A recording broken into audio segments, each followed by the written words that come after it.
I'm Brian. And I'm Dan. And our first guest is Eileen Vierra, owner and chief officer of Memory Books by Eileen. Eileen specializes in memory books, creating them for both and not only creating them, but also creating them with others, selling supplies, hosting events for clients from beginners to hobbyists. A few facts about Eileen. Her name's Irish, first. There's that cool song right there about it.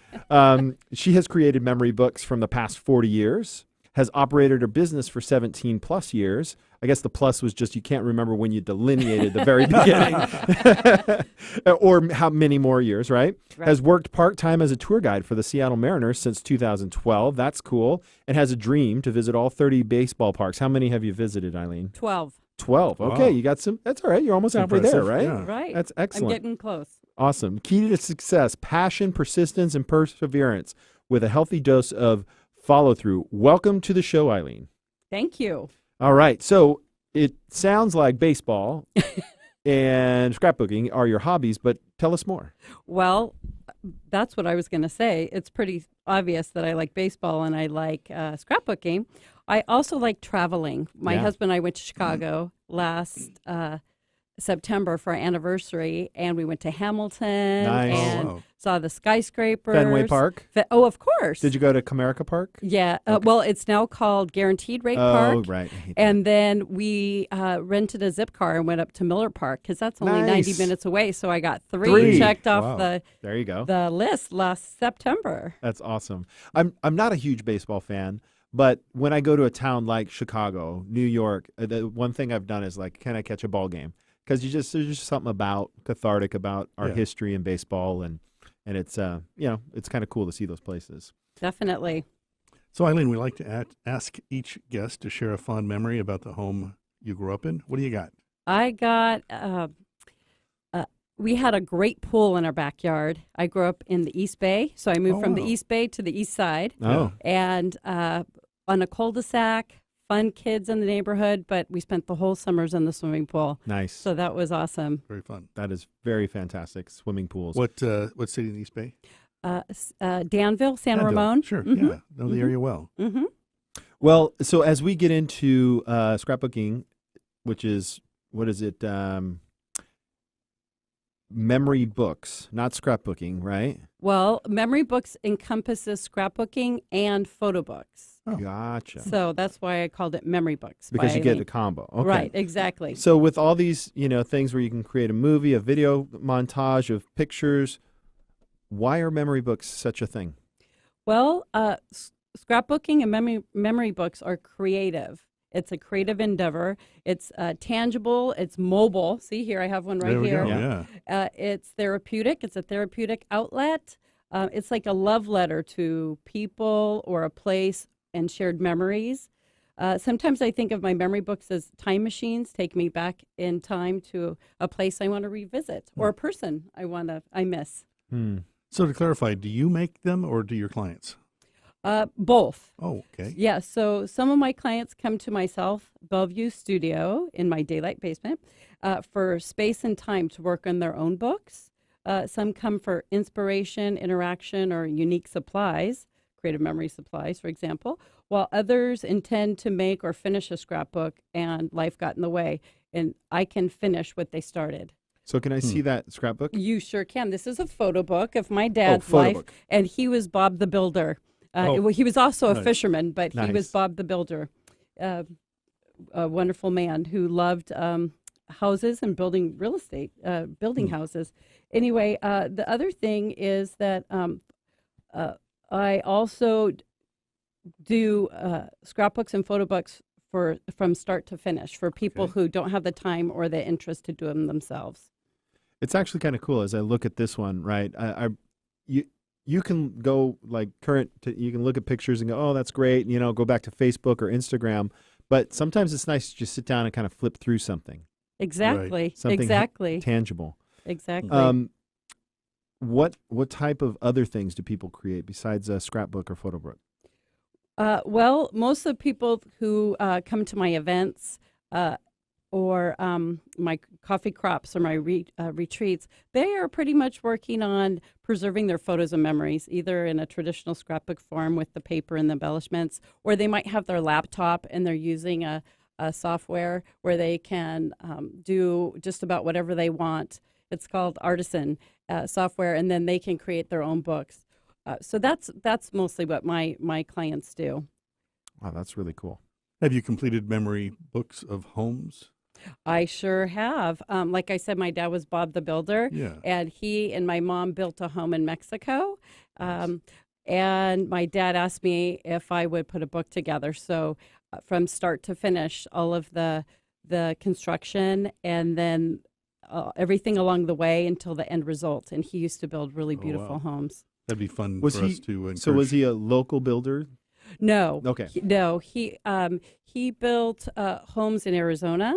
Okay. And he built a cabin in British Columbia, and he built this a gorgeous house in Mexico. So you kind of break down this process. Let's talk about Sure. just the process from when folks come in and they sit down and they say, Eileen, I want to do a scrapbook. Talk to us about your process. How does that go? Well, it depends on if they want to make it themselves or if they want me to make it for them. Okay. So if they want to make it themselves, in my studio, I have a lot of different products, creative memory products, albums of different sizes, and pages where things are pre-decorated. So all they have to do is tape their pictures on if they don't want to get super fancy or feel especially creative. Or they can hire me, Okay. and that's the Memory Books by Eileen Part 2, the Done For You books. Uh-huh. And they can, a lot of times they are busy, and they just say, here's my photos, make it happen. Or they'll send them to me on a Google Drive or a Dropbox, and I'll take them and drop them into a really nice photo book like this. So you can do the digital photo book for them, or you Right. can actually do a tactile where it's actually Exactly. cutting out and doing that. Exactly. I Either do one. both. Right. Okay. They're, I call them Done For You books, and you can click on that on my website and see information about either one. What's the favorite part about what you do? Oh my gosh, I just love being honored with people's memories. People entrust me with their memories, and I love putting something together. I love being creative. But most importantly, I love their expressions when I get to see them open what I've created for them. Sometimes I get to see that. Sometimes I don't, because a lot of times people hire me to do gifts for other people, and I have to hear about it later. But I have one client who taped his daughter opening her baby book at Christmas time. She was the second child, and her older sister had a baby book, and she never had a baby book. And she kept bugging her parents about her baby book. When was she going to get to see her baby book? And he hired me to put a book together. Even he didn't even tell his wife he was doing it. Oh, And so Christmas morning, it was the last present she opened, and he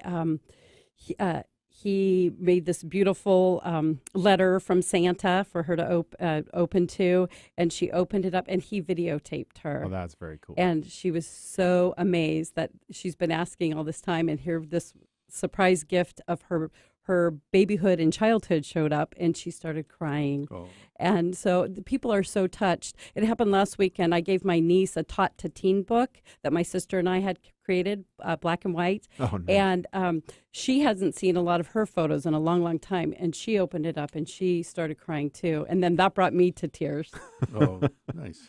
What's really neat about that is it does kind of flash back to sometimes as you take memories of the home you grew up in, right, that we talked at the beginning. Right. And we're just so busy. We're just doing our stuff, and we Right. throw it on Facebook. We share it with our friends, Instagram. And then it's kind of like, well, remember when? And, I've got a friend, she's come on this show, and she does digital stuff where she takes all the photos, puts them on digital, Lotus Media, and Gina. And it's like, what a good pair. If you guys aren't put together, I'll put you guys together, because a lot of times people are just trying to salvage stuff because it's starting to fade. Right. So getting it digital, and then they can come to you and say, okay, here's the story. Yeah, that's fantastic. So obvious reasons, but this is an obvious question. Right. Why do memory books make such good gifts? Well, they make great gifts. They're great for the person who has everything. and even for the person who doesn't have everything. Sharing your photos and stories about why you love and appreciate people in your life is one of the best ways of showing how important people are to you. Sharing why you're grateful is a very powerful tool. It's very powerful for the relationships in your life. And albums give people a sense of belonging and make meaning in their lives, in the lives of people around them. So that's one way. And then another thing is that having photos and images scattered everywhere on phones and flash drives and computers and all Right. that gives us anxiety a lot of the time. True. It gives some people anxiety. And so if they're afraid they might get lost, so by putting them in a book or in a photo book or a scrapbook, they're in one place. So it prevents you from losing them, but it also gives you a chance to look back at those little moments of life that you're talking about, those everyday moments, and it's a great source of entertainment. And another thing is it's a way to leave a lasting legacy to your children and beyond. That's awesome. All right. Well, listen, Eileen, it's a lot we could talk about, and I can hear your passion in your voice, and there are so many things you can talk about. How can our listeners get a hold of you? They can email me at Eileen@memorybooksbyeileen.com, or they can visit my website, memorybooksbyeileen, EILEEN.com, Great. and contact me that way. Thanks for coming on the show. Yes, thank you. Thanks for having That's me. great. All right, after the break, we're welcoming Kathleen Hunter of Northwest Canine Coalition, who will be shining a light on the dogs in need of a home. Come on back after this short commercial break.